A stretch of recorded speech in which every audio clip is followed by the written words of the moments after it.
Hi, I'm Rachel, and this is my first Try a Story tag for 2020, specifically where I will read 7 stories from this sprawling collection, The Best American Short Stories of the Century, as edited by John Updike.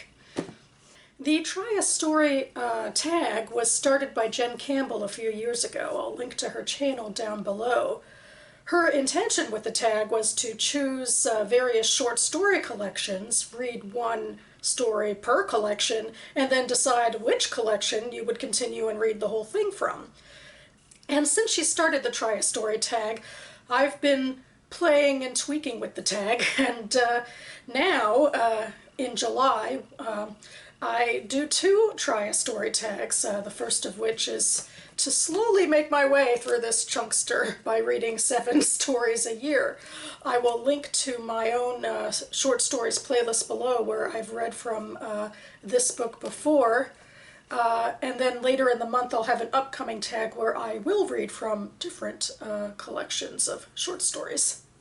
But for now, my intention is to read one story at a time and summarize it, and then perhaps choose a favorite at the end of the video. And the first story I read is Miami, New York by Martha Gellhorn. Not sure why I keep holding this book up since I'll be holding it up for every story, but I'm just so used to doing this. Anyway, I mostly know Martha Gellhorn really for 2 reasons. I know she was a successful journalist on her own, and also that she was one of the wives of Ernest Hemingway, and perhaps seen as a better writer by some. It's been a while since I've read some Hemingway, I don't know, but let's talk about this story instead. I thought it was interesting. It takes place on an airplane on a red-eye trip from Miami to New York, what do you say, with a layover in DC. A lot of the people on the airplane were military men. In Miami, people were coming in to leave from their service or, going into service. And the main protagonists of this story are a lieutenant and the wife of a man going into service. And so they meet up on this plane, and a lot of the back and forth is the 2 of them in their heads having thoughts about each other and, judging the situation. And of course, there's a bit of a tryst. The woman turns out to be the wife of a rich man. The man, Thomas, has just gone off to Brazil for his service, and obviously their relationship is a little strained. Meanwhile, she's just up in New York painting and giving charity, it seems, and then this younger lieutenant actually is on leave and is mostly just wanting to have a good time. It seems like he actually has some trauma from his experience in the Pacific, it talks a bit in some, his memories about feeling freaked out about all the shooting and the warfare and all of that, but that he's just sort of glossing over it and just wants to have a good time and is mostly just looking forward to getting to his hometown in Massachusetts. But in the interim, apparently, there's a man and a woman, so I guess there has to be some sort of sexual tension with the obligatory man who just wants to have a good time and woman who is reeling from not having a good marriage. And so, yeah, it's really short. I mean, it's just it doesn't go into all that much action on the plane. They just have a makeout session, and then they kind of fall out with each other because of their personality differences anyway. But I thought it was an interesting sort of character analysis for the framing that she did. Next we have The Second Tree from the Corner by E.B. White, and I don't know, I think I'm struggling too much with this story. It's very short. It takes place between a man and his psychiatrist. The man has all of these physical and some mental symptoms of distress and anxiety. And the doctor starts by asking, have you had any bizarre thoughts? And that throws the patient off because he thinks basically all of your thoughts are kind of bizarre, so he can't choose one and lies and says he has none. And it kind of goes on from there, trying to find a tangible reason for this physical and mental distress. And the patient is not satisfied by how things are going in these visits, that basically he says his symptoms are unabated, and the only thing that kind of helps is a drink at the end of the day. That's the only thing that gives him relief, is how he answers the question, is there anything that gives you relief? And then finally, the doctor in one of his sessions asks, well, what do you really want from life? What is something you want? And that throws the patient too. And the doctor's response about wanting, a wing for his house and to make more money so that he can do more leisure activities, that throws him too. He feels like it's like pat and not real. And when he's walking home and he's walking by a bar, he comes to the conclusion that, what you really want out of life is so intangible that the only people who really understand that we can't get it and we still want it are the people looking into their drinks in the bar. So it does seem like if anything tangible is in this, it's alcoholism. I don't know. And I respect what White is trying to do, to talk about the fact that our desires aren't always tangible. I get that, but I don't know, it's just... Maybe the story was just way too short for me to feel like I cared at all about these characters grasping for intangibility. Next I have The Farmer's Children by Elizabeth Bishop. The premise of this one takes place on a farm. We have a farmer who goes out often with his hired hand, to go drinking or something in town. At least that's what's heavily implied. And when that happens, his two young sons have to go sleep in the barn to keep guard of expensive equipment. And it doesn't end well in this particular case. Bishop uses a lot of methods of building up that tension. There's allusions to Hansel and Gretel because they also live with a stepmother who is laying into them, is rather cruel to them, and then when they don't have gloves or anything, when she sends them out to the barn, she sends them out anyway, and as they're walking, there's all of this talk of coldness. And one of the boys is dropping breadcrumbs, a la Hansel and Gretel again, so that maybe they can find their way home.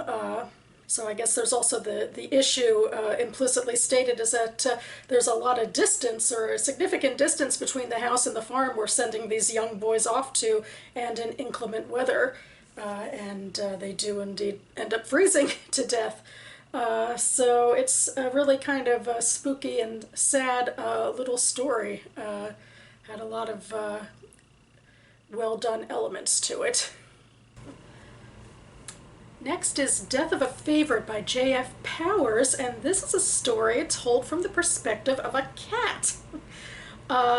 It takes place in this rectory, I think in a rural area outside of Chicago. And there's a lot of politicking going on between the fathers and the other people of the Catholic faith who live and work there, which I really only cared about insofar as it related to the cat. I gotta say. It's an interesting affectation for this cat. I mean, I think there's a stuffiness to style that might speak to how the writer's writing style. I mean, of course, I'm sitting here debating how genuinely one can write from the perspective of a cat. But anyway, of course, being a cat, he can see all of the secret petty jealousies and sort of backstabbing moments. The father, who is sort of Fritz's protector, leaves for a couple of days, and the person who's more or less in charge when this first father is gone hates cats and hates Fritz, and also hates the father who left and wants his job. And I don't know, it could just be, my own personal biases, because I love cats, and they were mistreating this cat, and they wouldn't feed him anymore, and he has to go out and mouse, and that's all he could do. And then they start beating him. But they beat him with a crucifix, which is a little eyebrow-archy, because it does seem like with that, Powers does seem to be writing about religious people that even he would find objectionable. There's, humans out there that don't care about animal abuse, but usually when you would write about Catholics using a crucifix, I think, is a method of torture, it seems kind of questionable. And I guess all the backstabbing, too, makes it seem like these people are flawed. But anyway, I think I was somewhat riveted and queasy, but mostly because of the cat. I wanted to make sure the cat would be okay at the end. But it certainly was a very unique style of, and just having a narrator who has such a unique perspective on the other characters involved. In contrast to the last story, which was written by someone who I think now is relatively unknown, the next I have to talk about is by Tennessee Williams, and it's called The Resemblance Between a Violin Case and a Coffin, which is a very compelling title, although I don't think it was really used to that great effect. It was sort of a tacked on, convenient ending. I think I'm going to have an unpopular opinion here. I didn't really like this story that much. It was really heavy on the narrative, really rambling. I think the beginning part, which describes the end of childhood and the severance of a relationship between a brother and a sister, went on for way too long. And then it sort of coalesced into the sister becoming more of a woman as per her age, and aided by her mother and grandmother. She, gets a stylish haircut and clothes, and then she goes to get music lessons with a professional teacher. And she becomes a gifted pianist for her age, and along with another one of the teacher's students is going to do a recital. The boy who's the other student is actually 17, a little older, and he's a violinist. And as they practice together, her ability keeps decreasing, and seems obvious to me that it's because she has feelings for him, although I might be transposing a bit because the narrator, who is a boy, also has feelings for this young man, and I guess I found that part to be most compelling, just how in this time period when you can't talk so openly about homosexual attraction, how to do that. It just always feels the most fresh or unique, whereas for the female character, for the sister, she turned into the stereotypical, waif, where she basically lost all control of herself as a person and all control of her own abilities because of a boy, that she, completely fell apart because of that. I found it to be very disappointing and not at all believable, just because I didn't really like the story. I didn't really believe in all of this rambling narrative all that much. It just felt like how men see women as waifs who can't exist without them. I don't know, I might be putting too much onto this. I think it might also be a little bit autobiographical, because Williams dedicates the story to a person whose name repeats in the story itself. And the boy talks about becoming a writer later in life, so it might have that autobiographical bent, but it seemed too full of itself. It's just rambled on in a self-important way that I don't really think was contained or deserved by the text itself, but I guess I'll stop there before I do the same thing. Okay, so this is The Country Husband by John Cheever. It's a longer short story, and there's a lot of interesting themes in it. But the general premise is about analyzing a suburban mid-20th century enclave for how vacuous it can be. It starts with a narrator who gets into a plane crash. It's relatively minor, I think. Nobody actually gets hurt. They just have to make an emergency landing. But, still a significant deal, and he has to get an extra bus home and all that. And once he gets home, no one seems to care, because the kids are all like in a state, and they're fighting with each other, and the daughter is, looking at fashion magazines or something, and so forth. And then he goes to a party with his wife, and kind of conveniently comes across a new maid who he remembers having taken part in sort of the torture of her during the war, because she was cohabitating with a German during, the post-war occupation. So she was being punished for that. And so there's a little bit of commentary, basically, that you can't talk about the war in this suburb. It's just not seen as very nice, and nobody wants to talk about unpleasant subjects.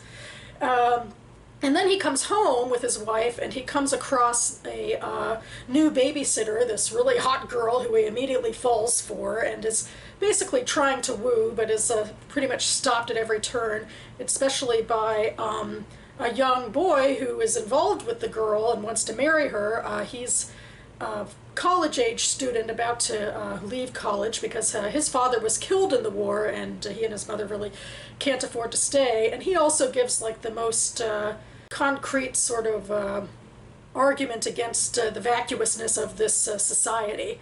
I think that the main character is supposed to also be aware of this, and he like revels in being rude to people and that sort of thing. And he thinks about the war, I guess, but I don't really see him as really that much different. He, punishes this younger man, because he's involved with the girl that he wants to be involved with, and he hits his wife, and he, even when talking about this girl, it's all only about his own feelings, and the whole idea of, there's like lines in here about, maybe he'll rape her, or maybe he'll have a hold of himself, I mean, it's interesting to read a story that is a little critical of 20th century culture, but doesn't quite meet the standards of 21st century. And I even just mean that in the way of kindness, and of treating humans nicely, which is something that this main character doesn't seem to do much of at all, especially with any women he encounters in his life, even if he might be correct that his wife is too obsessed with society or whatever, and it's all rather shallow. But yeah, there were a lot of interesting themes that cropped up. It's one of the positives, really, of a longer story where more can be developed like that. And finally, we come to Greenleaf by Flannery O'Connor. This is actually a reread for me. I read O'Connor's collected short stories a few years ago, and I even highlighted Greenleaf as a story that stood out to me the most. And it stands out to me in this batch of 7 as well. We are going from a northern vacuous suburbia place to the virulent outright racism of the Jim Crow South, although this story very predominantly follows white characters. We're on a farm belonging to Mrs. May, who runs it. Her husband is dead, and her 2 sons are involved in other employment, and she has some hired help who she feels very smug and condescending to. He's of the Greenleafs. They're of a different class of people, and the crux of the plot is that a bull belonging to the 2 Greenleaf boys runs loose into Mrs. May's herd, and she wants it gone. It will ruin what she's doing there. So she either wants the 2 Greenleaf boys to get the bull, or the father to shoot it. And basically nobody seems to want to do any of this. I guess this is where maybe I diverge a little bit from O'Connor, because O'Connor obviously wants to punish this self-righteous woman, and I'm okay with that too. But, it does seem like, maybe other people could have given her more of a fair shake. Her sons are both pretty awful to her, and that seems not necessarily to be her fault, although she can be awful back, I guess. And then I don't know why these Greenleafs just couldn't take care of the bull, except that probably it has some sort of religious significance to it, and there's certainly a very dramatic ending, very not what you might consider to be realistic, but certainly drives home a bit of a point. So yeah, I mean, it's interesting. I feel like this is maybe my favorite of the 7, with the Martha Gellhorn being a close second, because I like the characters. I like their interactions, like especially between Mrs. May and the oldest Mr. Greenleaf, and maybe I feel slightly less inclined than Flannery O'Connor to see one side as a lot better than the other. But then again, she is the most smug and the most difficult to get along with, and has all of these just uncharitable opinions about, people who are different cultures and classes than her, and of course, like, most people in the white South, uncharitable opinions about the African American community.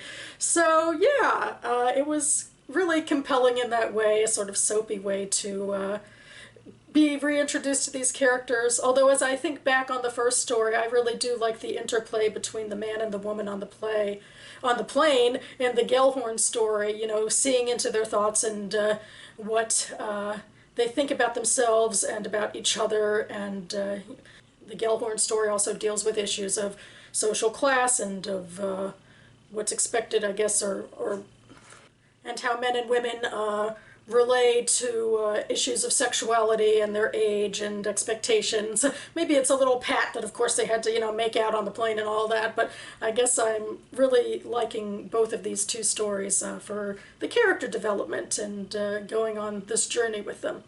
So that about covers it for me now. You can find more information about all of these stories down below. Also a link to the Flannery O'Connor collection that I reviewed. I'm enjoying going through this John Updike collection and getting a sense in a broad way of the popular fiction of the day. Next year I should be reading 7 stories going into the 60s. Huzzah! I will be back on Friday for my Friday Reads video, and in the meantime, thanks so much for watching, everyone, and I'll see you next time.